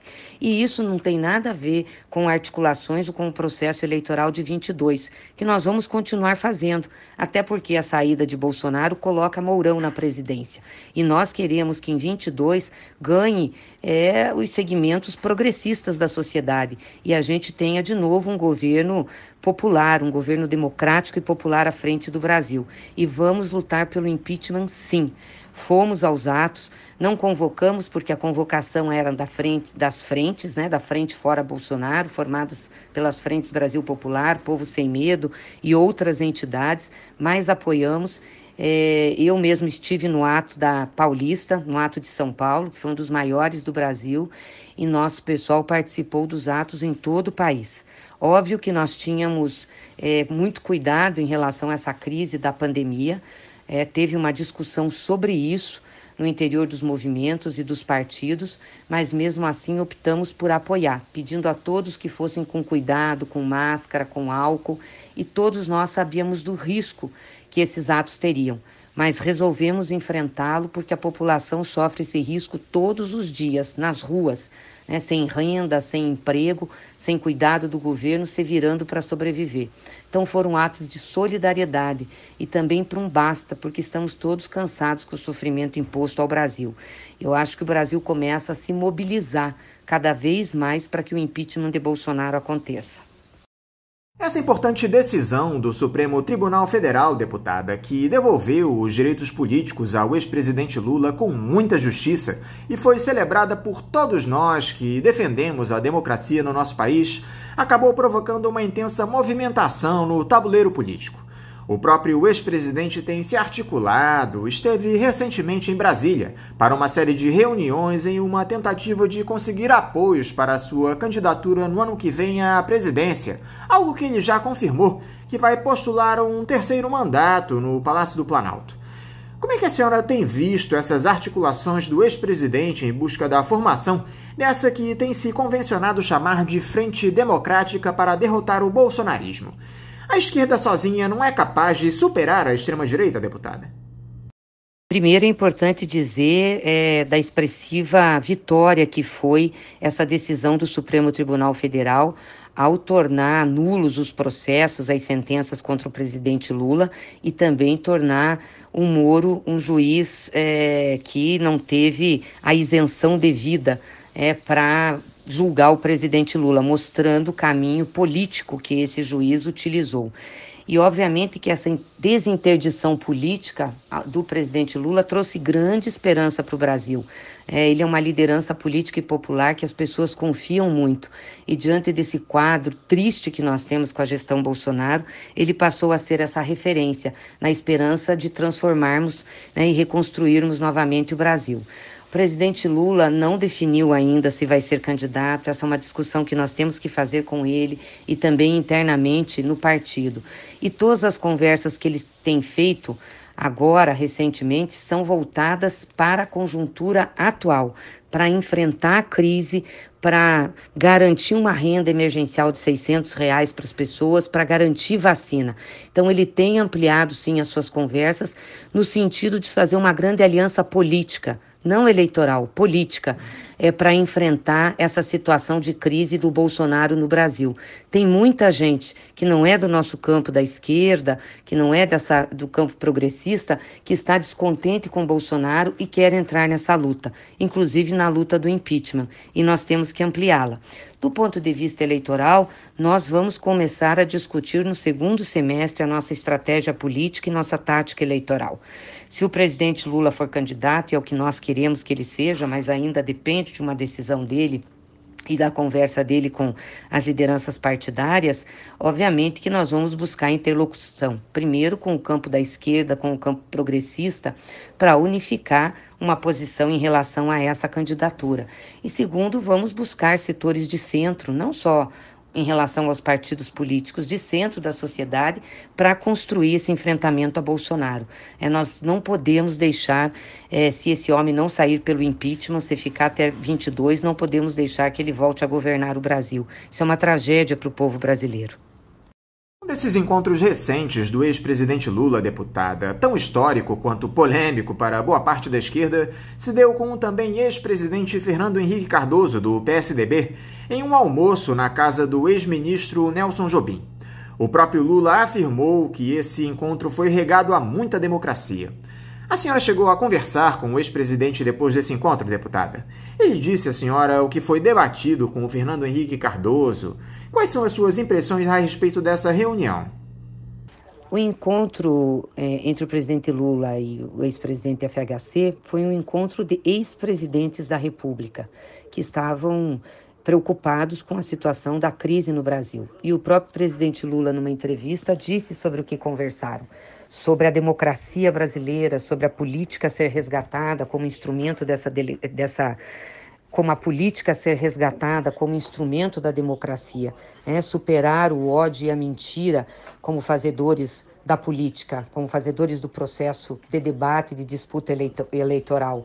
E também sobre a situação das vacinas, a situação de renda do povo. Foi uma conversa de duas pessoas, dois ex-presidentes que já administraram o Brasil e se preocupam com o futuro do Brasil, apesar de terem divergências políticas e programáticas. Mas eu acho que isso é saudável para o país e para a nossa democracia.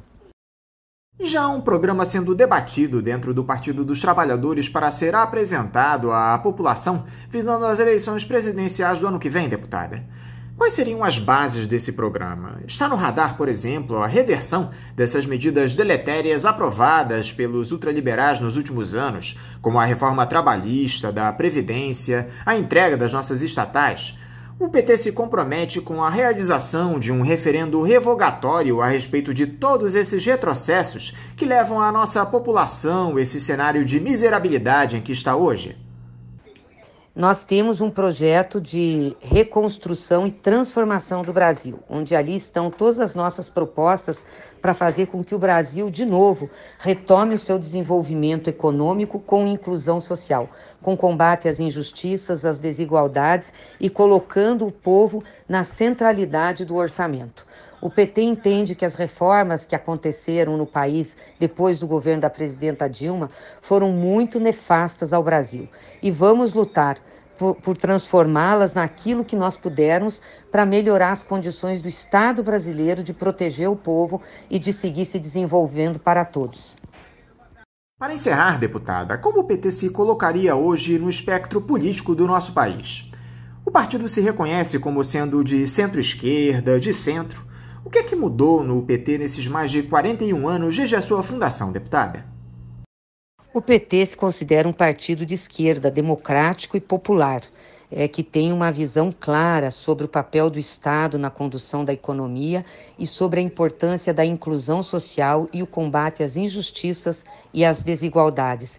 Esse é o nosso principal caminho, fazer com que o povo brasileiro possa desfrutar de todas as riquezas que esse país produz e tem condições disso ser feito. Deputada Gleisi Hoffmann, mais uma vez, muito obrigado por esse diálogo conosco aqui no programa. Eu quero lhe desejar um ótimo dia de trabalho e deixar aqui o meu abraço. Um abraço, muito obrigada. Conversamos aqui com a deputada federal pelo PT do Paraná e presidente do Partido dos Trabalhadores, Gleisi Hoffmann. Como vocês, ouvintes, sabem, o Faixa Livre tem passado por um processo de transição nos últimos tempos que provocou algumas mudanças e também adaptações às novas tecnologias. Uma delas é justamente a adoção de uma chave Pix, essa nova modalidade de transferência de valores para os ouvintes que desejam contribuir com qualquer quantia para a manutenção do programa.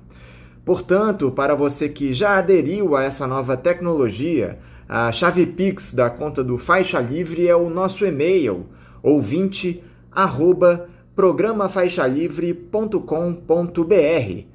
Repetindo, a nossa chave Pix é ouvinte@programafaixalivre.com.br. Para você que faz transferências da maneira tradicional, a nossa conta em nome da Associação de Funcionários do BNDES, a AFBNDES, no Banco Itaú, agência 1964, conta corrente de número 03004, dígito 1. Repetindo, a agência do Banco Itaú, 1964, conta corrente 03004, dígito 1. O CNPJ da AFBNDES para a realização de depósitos de quem não é cliente do referido banco é o 33984-550-0001-41.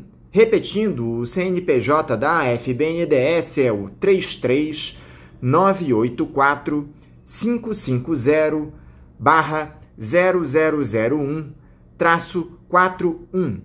Lembrando que todos os recursos depositados nessa conta são destinados exclusivamente ao financiamento dos custos do Faixa Livre. Para quem não conseguir anotar as informações referentes à conta, elas estarão disponíveis no nosso site, o www.programafaixalivre.com.br, e nas nossas redes sociais, no Facebook, Twitter e Instagram. Então, repetindo mais uma vez, a nossa chave Pix é ouvinte@programafaixalivre.com.br e a conta corrente da AFBNDES do Banco Itaú, agência 1964, conta de número 03004, dígito 1. Vamos agora a mais um intervalo. Voltaremos já já. Voltamos a apresentar Faixa Livre.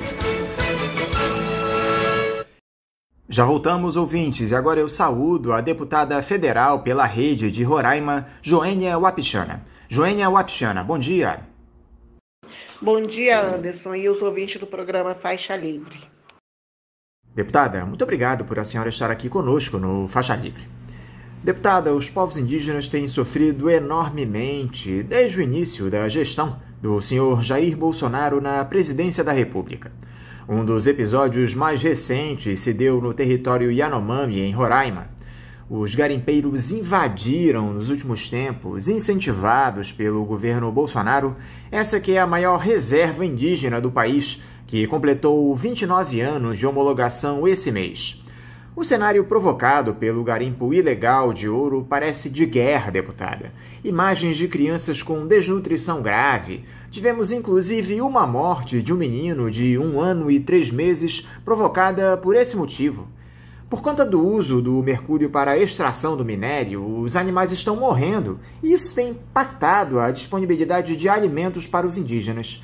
O governo federal tomou alguma iniciativa para proteger os Yanomami, deputada?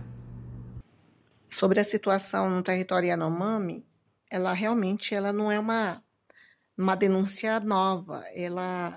Essa denúncia já vem se arrastando há alguns governos, alguns anos, e se agravou agora nos últimos 2 anos. Tanto que os povos Yanomamis já vêm constantemente alarmando o risco de um genocídio em relação a algumas comunidades ali, como já aconteceu no caso Hashimul, na década de 80. A questão da invasão dos garimpeiros, nós colocamos como um crime, e este crime também avançou. Hoje, os garimpeiros têm sido apoiados por organizações criminosas, que têm toda uma estrutura, um aparato, equipamento, pessoas, provavelmente com poder econômico, poder de influência, devem estar aí apoiando esse tipo de organização criminosa. Então, é necessária uma investigação bastante célere e séria, por isso que a gente tem acompanhado essa investigação através da Polícia Federal, que é preciso realmente parar e punir os que estão encorajando e incentivando. E, infelizmente, se agravou nesse governo Bolsonaro dado o próprio incentivo do presidente, desde o momento de sua campanha, quando falava que é abrir as terras indígenas para mineração. Ter discursos junto com garimpeiro, dizendo que vai regularizar ou tentando apoiar projetos de leis, isso encoraja a invasão das terras indígenas para esse fim, que é crime hoje no Brasil. E realmente os mais vulneráveis, como as crianças, os idosos, as mulheres, são afetados.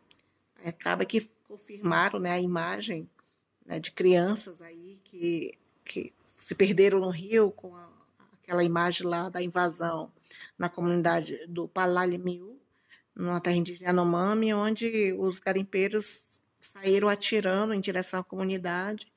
As mães se assustaram, as crianças se assustaram, e a Associação Rotokara denunciou que uma criança de 1 ano e outra de 5 se afogaram e foram encontradas mortas. Isso é uma situação bastante grave, né? O Ministério Público está apurando essa denúncia e nós temos que cobrar uma ação imediata para resguardar a proteção, a integridade física, a vida do povo indígena.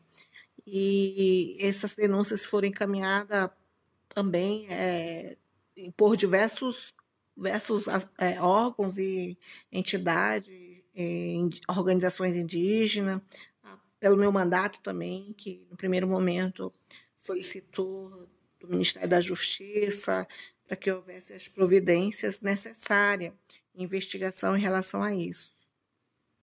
Em um cenário onde não se discute novas demarcações de territórios para os povos originários, sequer os atuais são respeitados, o que é necessário ser feito de imediato, deputada, para que esse massacre dos povos indígenas tenha um fim?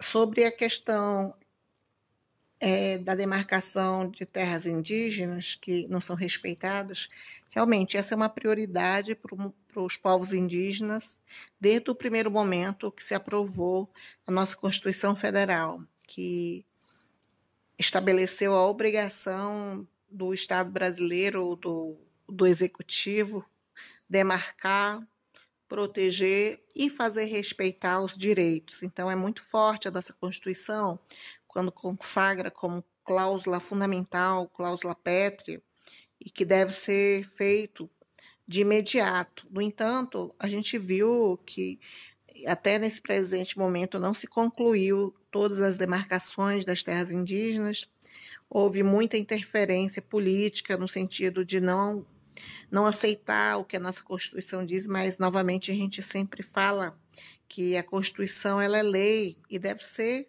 cumprida, tal como outros direitos fundamentais. E os povos indígenas têm esse direito e o que precisa ser implementado e protegido.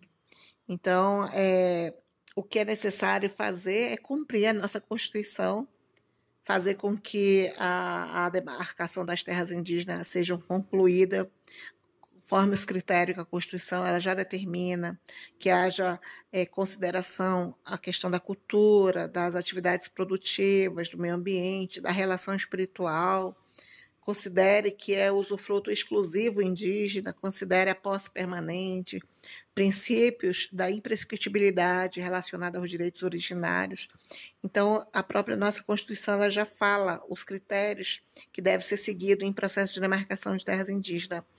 E a gente precisa fazer avançar. E outra é fazer com que ela seja protegida, para que não haja invasões, que não haja esbulhos, turbações.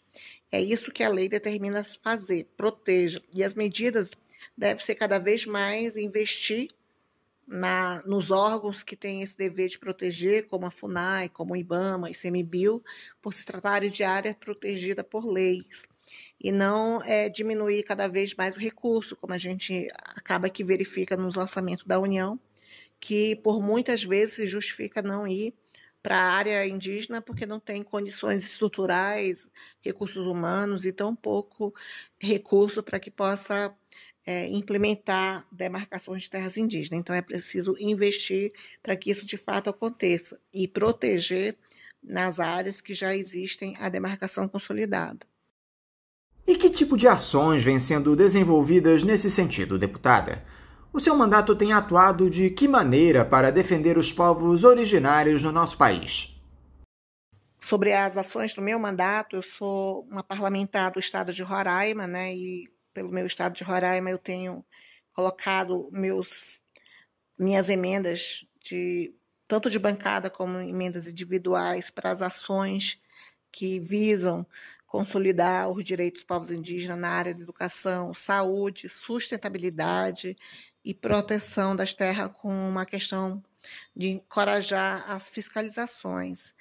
Também, da mesma forma, de forma geral, as minhas ações como parlamentar venho atuando em proposições legislativas para tentar reverter uma série de retrocessos, todos as manifestações do governo que foram no sentido de reduzir, retroceder direitos indígenas. Eu tenho apresentado PDLs para sustar atos administrativos ou ações judiciais no Supremo, tenho feito com que esse direito dos povos indígenas não sejam retrocesso, ou não tenha uma redução e não esteja um desastre em relação à sua consolidação.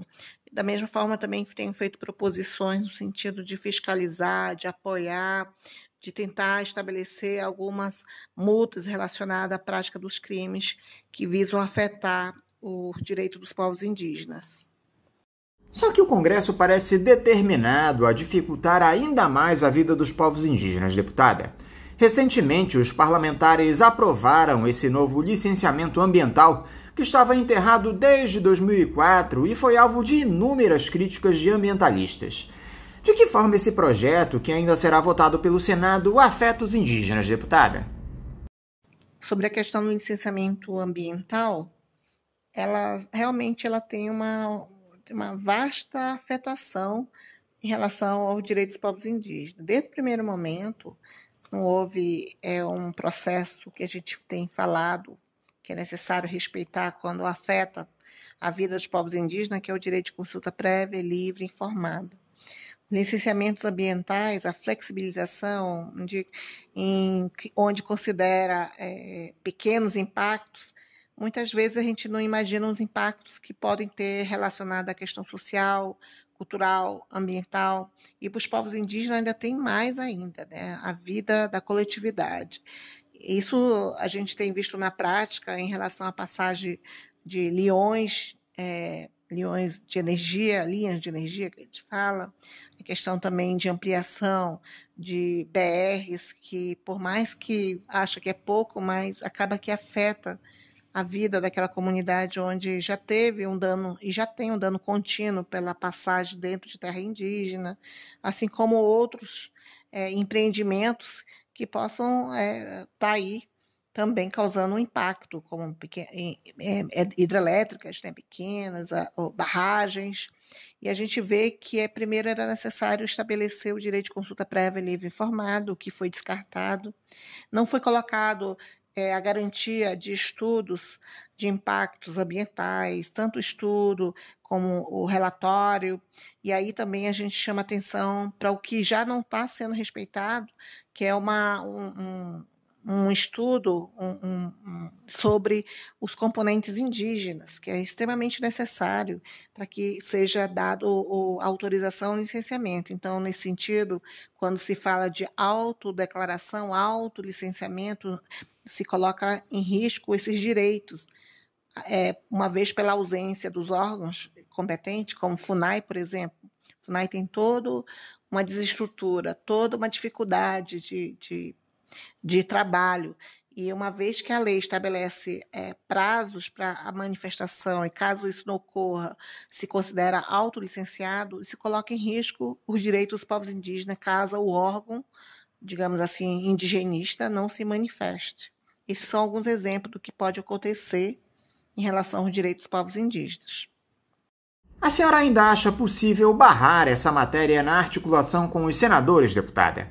O que tem sido feito para evitar que essa boiada do ministro Ricardo Salles passe e prejudique ainda mais os povos indígenas? Bom, o projeto de licenciamento ambiental, que a gente fala da flexibilização do licenciamento ambiental, ela está no Senado hoje. Eu espero que os nossos senadores possam reverter essa situação que foi aprovada na Câmara.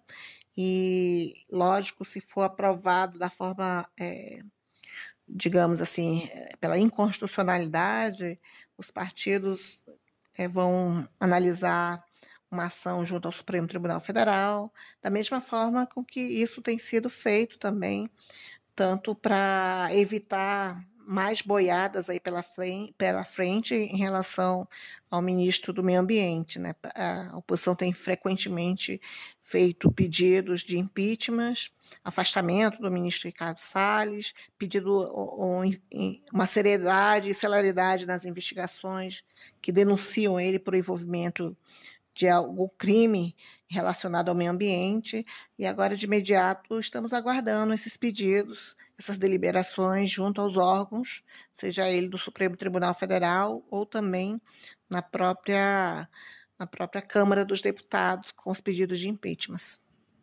Deputada Joênia Wapichana, muito obrigado mais uma vez por a senhora conversar aqui conosco no Faixa Livre. Eu quero desejar um ótimo dia de trabalho aí para vocês em Brasília e deixar aqui o meu forte abraço. Obrigada, Anderson. É sempre bom falar sobre a situação dos povos indígenas para os nossos ouvintes. Conversamos aqui com a deputada pela rede de Roraima, Joênia Wapichana.